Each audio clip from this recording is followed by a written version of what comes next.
आमचे अध्यक्ष श्री रवींद्र चव्हाण साहेब यांनी संपूर्ण महाराष्ट्रामध्ये विभागशः दौरे लावलेले आहेत।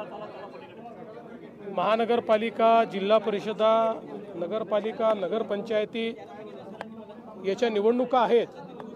त्या निवडणुकीच्या निमित्ताने आढावा घेण्याकरता या बैठका लावण्यात आलेल्या आहेत।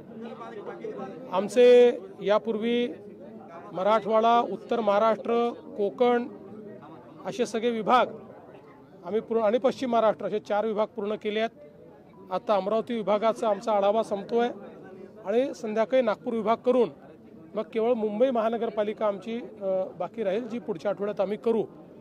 एकूणच कार्यकर्त्यांची मानसिकता आणि तयारी चांगली आहे।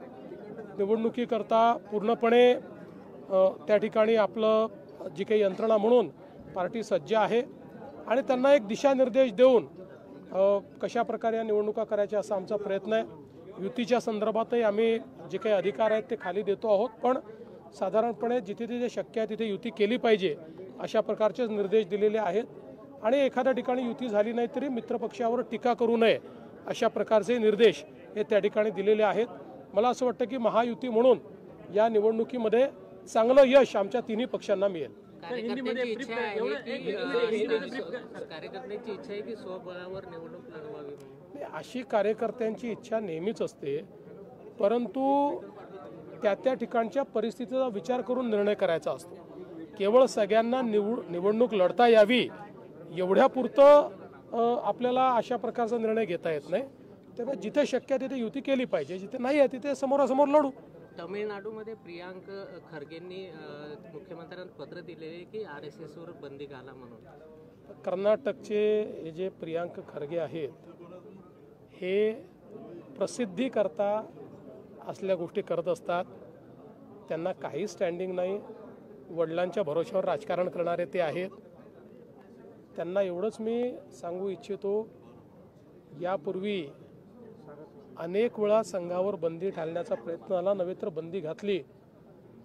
ज्या इंदिराजींनी संघावर बंदी घातली त्यांना सत्तेहून पायउतार व्हावं लागलं। त्यामुळे संघ एक सांस्कृतिक शक्ती आहे, एक देशभक्त अशा प्रकारचं संघटन आहे।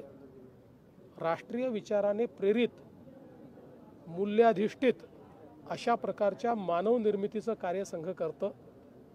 मला असं वाटतं की हे प्रसिद्धीकरता जे काही अशा प्रकारचे पत्र वगैरे देतात याच्याकडे आम्ही ढुंकूनही पाहत नाही। सर, सकाळी संजय निवडणुकीमध्ये 14,000 पेक्षा जास्त बोगस मतदान झालेलं आहे।